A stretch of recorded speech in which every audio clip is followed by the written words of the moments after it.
Hello everyone, welcome back to my channel and welcome to today's video. So today's video is about my birth story and my experience with that. So if you would like to hear more about that, then please keep watching. So where do I begin? I have my notebook, I have all my notes. So let's get straight to it, shall we? So if you watched any of my videos, I'm not 100% sure if I've told you, I had my baby boy 3 months ago now, and he was 9 weeks early, born at 31 weeks gestation. I'll take you right back to the beginning. So when I first started to notice pre-eclampsia signs and what led to having them early. So I woke up I was about 30 weeks pregnant at this point, 30 weeks pregnant, and I woke up in the middle of the night about 3 o'clock in the morning with extreme stomach pain. I had been having all the normal pregnancy symptoms of heartburn, acid reflux, and I didn't know at that point that could develop, if that kept going, that could develop into extreme stomach pain. So I woke up at 3 o'clock in the morning with really bad pain. I had to wake my sister up, I had to wake my mum up because I was panicking, I was scared. I didn't know what it was, and obviously when you have stomach pain you can't be too sure with that. So we called up the Liverpool Women's. They said that I could go down there to their emergency department and get checked out. So off went me, my mum and my sister, and at that point the restrictions in the hospital weren't that bad, so my mum could come in with me. So off we went to the emergency department. We got checked out, they put me on a blood pressure machine, they put me on a machine that checks his heartbeat, and took a water sample. So they checked everything, they asked me a few questions, routine questions, checked everything out. Excuse me. They checked everything out and they said I was fine. They gave me some heartburn tablets and Gaviscon, gave me a prescription for that, and when they were giving me back my notes, they told me that I had a tiny bit of protein in my water sample, which could be normal, it could be what you're eating, could be anything, so it's not too alarming. My blood pressure was normal at that point, so it wasn't to be too concerned about. They told me just to let my midwife know about it and to keep track of it. So off we went. I think it was about 3 days later I had an appointment with my midwife. When she checked me out, she measured my stomach, everything was fine. She checked my water sample again and said there was still the same amount of protein there, so not to worry about, my blood pressure was normal at that point. However, if you have heard about pre-eclampsia, it can develop extremely quickly. A few days later, we were in the middle of April heatwave around Easter time, so I was struggling with headaches, which I put down it could just be to do pregnancy, because you can get headaches in pregnancy anyway, but it was recurrent, so I'd had it for a few days. I thought it was the heat in my room, it was the heat outside, it was being pregnant, all of that. At this point as well, I was also getting extremely swollen feet.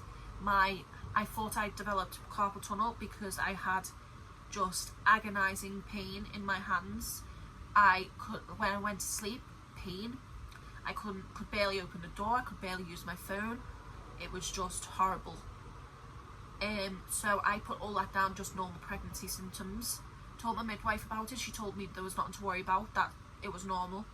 Carpal tunnel goes away once you've had the baby, and so does the swollen feet. Every pregnant woman would get swollen feet. It was also hot out, and you can get swollen feet from the heat as well. So all stuff that no one really took as alarming at that point.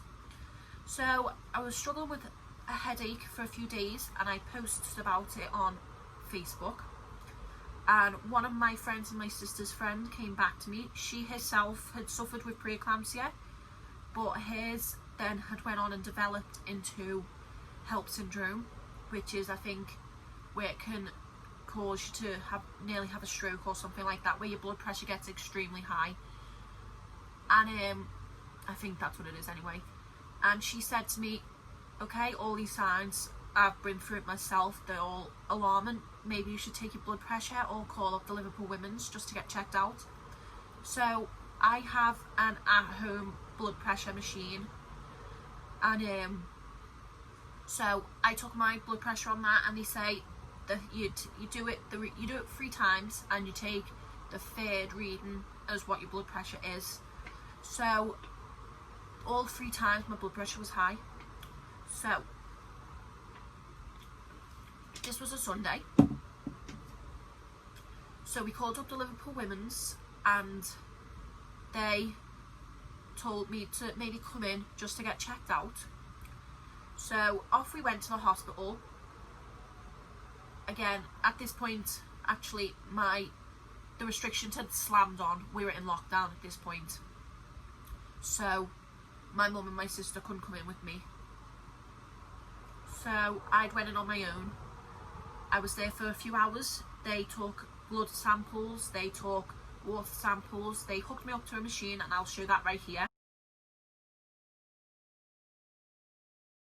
And they told me, they hooked me up to the machine, they took my blood sample, they took my water sample, they took my blood pressure. Blood pressure was high.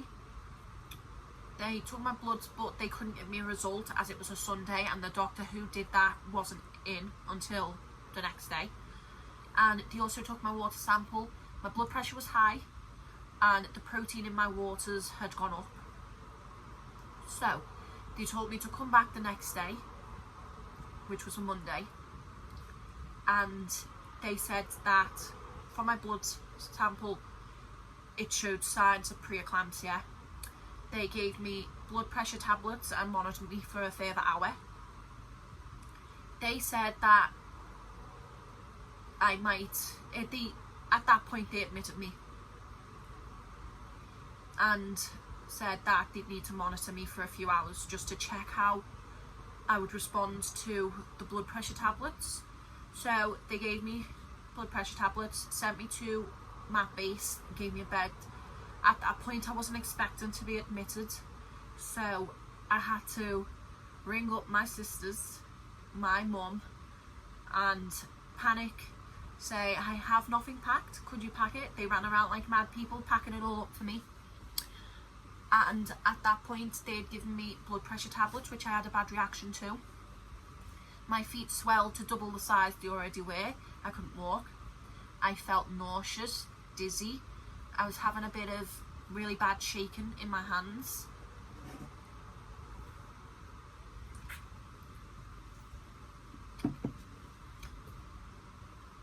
And they took my blood pressure again. It had rocketed. So they went and got a doctor to come and speak to me. She said, we're going to have to keep you a few days to monitor you. We'll put you on a lower dose than what they put me on. So a few days later, a day before I went home, they thought, because my blood pressure kept going up, but it kept going down, kept going up and down, that they'd have to give me an injection. And this injection goes in the side of your leg, and it is to kind of make his lung development progress more quickly in case he was delivered early. That was 12 hours apart. I had to get 2 injections 12 hours apart, so it meant I'd have to stay in a further night. Got it at 10 in the morning, the first one, and then the second one I had that 10 at night. The next day I was discharged. They told me that I'd have to come back to the hospital every few days just to be monitored. So I'd have to go to the emergency department. They'd hook me up to machines again. They'd take my blood, they'd take my water sample, they'd check his heart rate, they'd check my blood pressure, and that would have to happen every few days up until I was due to have him. So I think I came back at one point before everything progressed, but anyway, I came back a Saturday. They checked my bloods, they checked my blood pressure, water sample, baby's heart rate, sorry. And that day I was perfectly fine. My blood pressure was fine, my waters were fine, everything was fine. Then a few days later, that's when I started to feel worse. I felt drained. I felt like I just felt run down. My vision started to be affected, where I was seeing kind of like flashy lights. I also would, like, as if you've had a migraine, you know what I'm talking about here. I kind of had a migraine without the migraine, and when you have a migraine, one side of your vision just goes. You can't see anything from this side, and that kind of makes you feel worse. And that would come and go every hour. I think I experienced that twice in one day, and then once in another day. So a few days later, no, the second time I experienced that, I called up the hospital because we took my blood pressure again, and I said the day that this was the day he was born. I called up to ask them just a routine question, just to say what is alarming in your blood pressure, like what rate would you count as being too high, just so that I'd know what to look out for. So I called them. At this point I'd taken my blood pressure, told them what it was, and they were like, yeah, you're gonna have to come down just so that we can monitor you again. So off I went again on my own, because you can't take anyone in with you because of the restrictions, and just to keep the doctors safe, keep all the pregnant women safe. So off I went again on my own, and they took my blood pressure. Again, it was high, and at this point it just climbed from that point, and my bloods were showing it again. The protein in my waters had gone up. So they had a doctor come and speak to me, and they said they're gonna admit me again. At this point we didn't know whether it was just for the day or whether it was for the night again. So I was corresponding with my mum and my sisters and everything over phone, text messages, just telling them what was going on, telling them I wasn't too sure if I was in for the night or in for the day. So I had to get them to pack a bag for me again. At this point, this time it was different. They admitted me to the delivery suite rather than just mat base. And off I went down to the delivery suite. They were monitoring me again. At this point, I felt like I couldn't even walk. I just felt awful. I felt sick, tired, drained. My feet again, I couldn't walk. And when I did, I felt achy, like it was like I just worked out, like it was just, I had no energy left. So they had me on a blood pressure machine, and I also, again, I had the monitor on to monitor his heart rate. And a few hours had passed. I came in that day, that was the Tuesday. That day I came in about 11 o'clock in the morning, and this was about 5 o'clock. My blood pressure had gone down. However,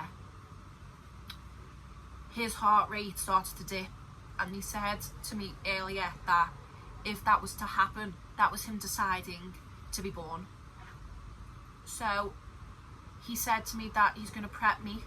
I need to call my partner. My partner's name is Lewis, in case I haven't told anyone that. I had to call Lewis, tell him that he needs to come down to the hospital because I was about to go down for a C-section. They held out a really long time. They wanted to make sure that Lewis was there with me before they took me down.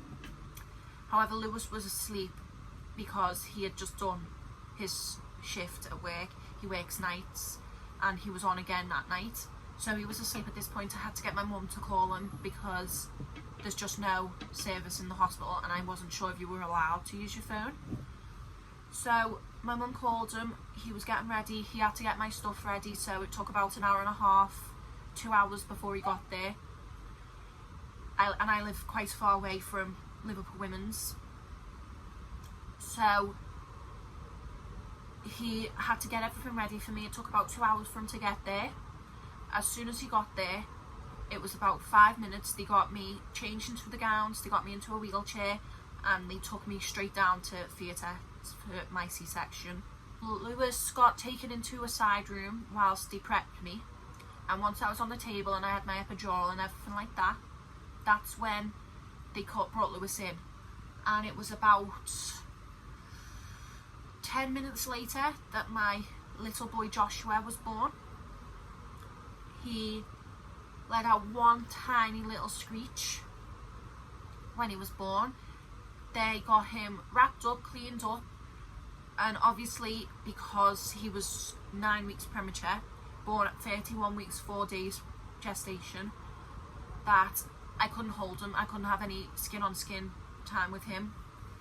Lewis got to cut his umbilical cord, and when he was all cleaned up and everything, and they took a few pictures for me, that's when they brought him over to me and Lewis. I didn't get to hold him or anything because I was on the table, obviously. At that point, my blood pressure suddenly dropped, so that made me sick, so I couldn't really hold him very much either. I couldn't take anything in because it was so overwhelming, because it happened all so quickly that to me I was kind of in shock because I didn't expect this to happen. Everything kind of unravelled very, very quickly that I couldn't really take it in. And at that point as well, I think up until they told me, yeah, you need to get your partner down here, we're taking you down to deliver you. At that point, they were still, well, we may deliver him early, we may not. At that point, when I was admitted before I came back, I had went to get a scan of him just to check everything was okay, and that doctor told me he was fine and that there was no reason for them not to think that I wouldn't make 37 weeks. So no one told me for sure if I was going to have him or not. It all depended on whether my blood pressure would stay down and whether his heart rate would stay normal. So because it dipped like at least 3 times when I was hooked up to the machine, they thought better safe than sorry, so we'll just deliver him. So I didn't really have the chance to properly take it in that I was going to go and have my baby, because I wasn't told to prepare for it. I wasn't given time to prepare for it. So I didn't really expect to go in and then 8-9 hours later to have my baby. I wasn't expecting that. So they delivered him, cleaned him up, showed me him briefly, and then they had to whisk him off to the NICU because he was so premature. At that point, they fixed me up, took me to recovery. I went to visit him, but me being stupid and not really realising the severity of the operation I just had, I had my phone because he was in the incubator and I wanted to take a picture to send my family. I reached up to take a picture and I had pulled my stomach, which was very, very painful. So I could only hold him for a few seconds that day. They took me back.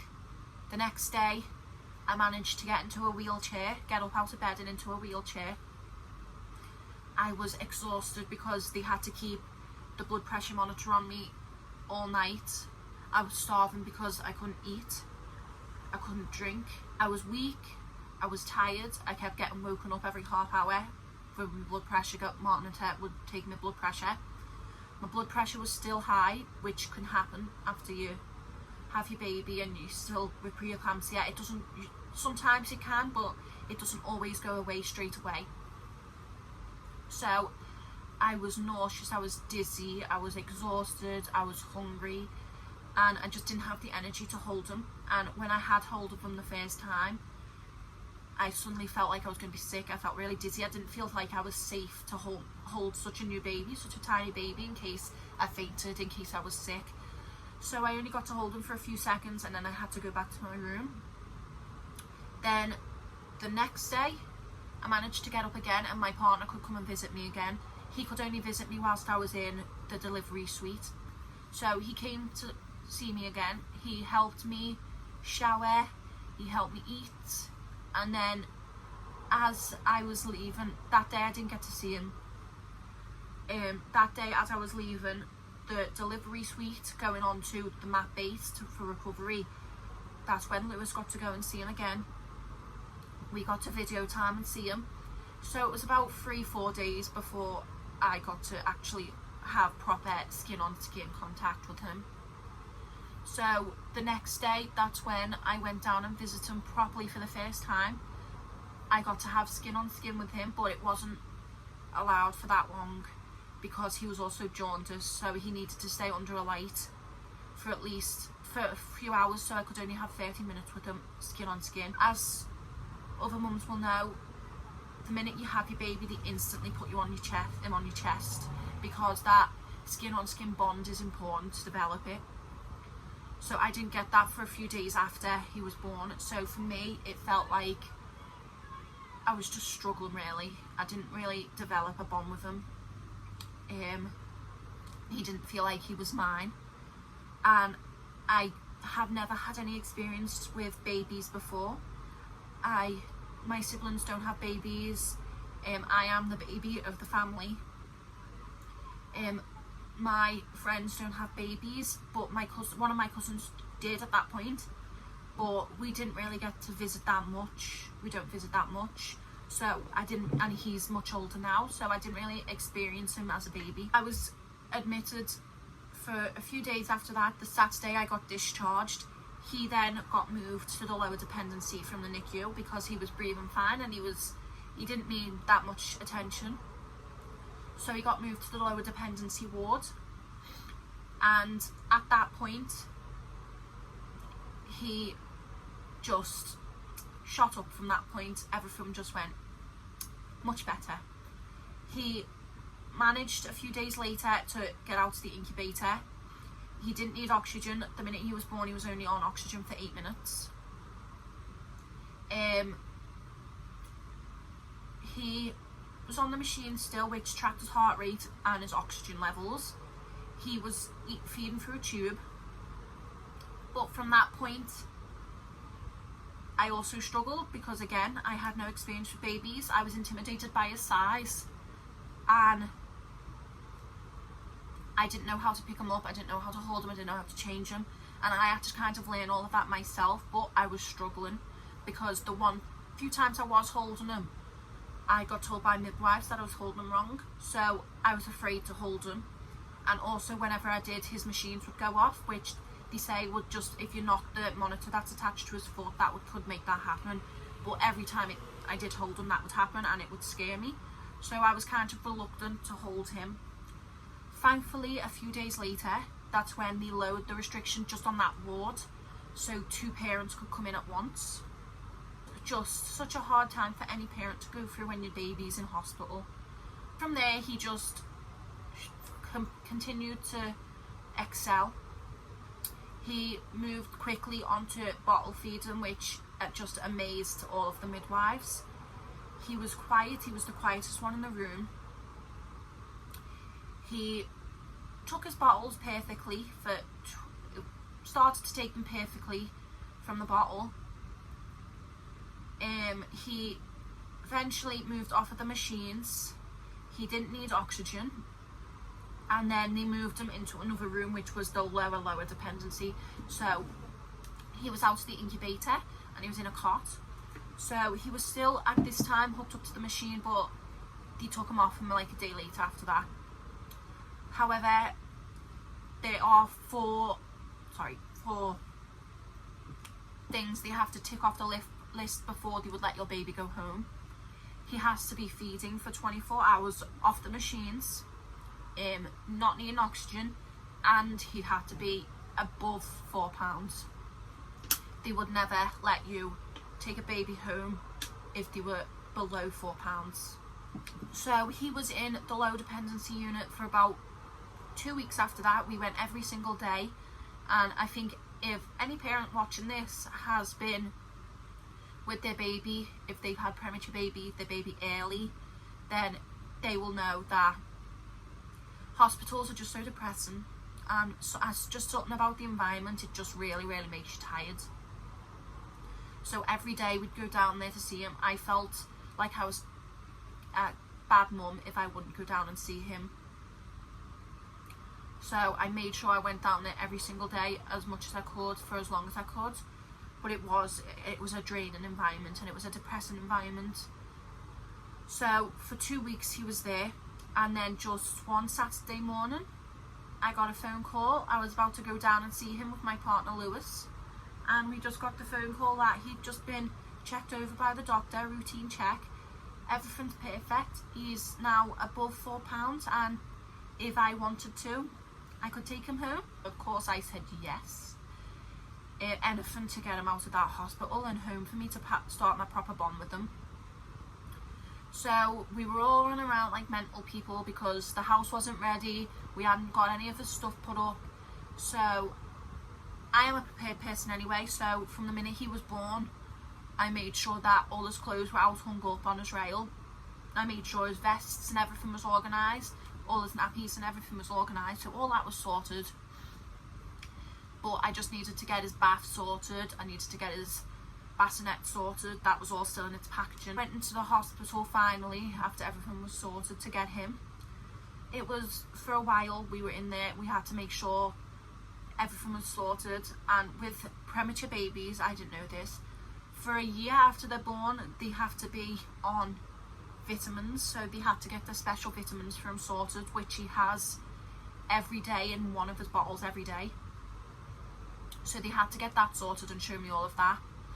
They had to get him just checked over once more by a doctor, his just overall checkup sorted, and everything was just perfect. They showed me how to measure out his vitamins, they gave me his vitamins in advance, they told me how to get them from the doctor. Everything was sorted, and we finally got to take him home. The first day was challenging, as sometimes they do tell you that they set up this like system where if you wanted to, you could stay in the hospital for the first night with him, just so you could get used to him. So the midwives would just be there just in case. So we didn't get that chance really, because it was kind of really rushed, because they just wanted him out of there. If he didn't need a bed, and some other baby who needed it much more needed the bed, they needed the space. So we didn't really get that chance because of that, because he didn't really need to be there at that point. So they were just like, yeah, everything's fine, take him home. Since then he's just been a little dream, he's never had any problems. So that is the end of this video. I hope you enjoyed it. If you did, please give a big thumbs up, and do not forget to subscribe. Thank you for watching, and I shall see you in my next video.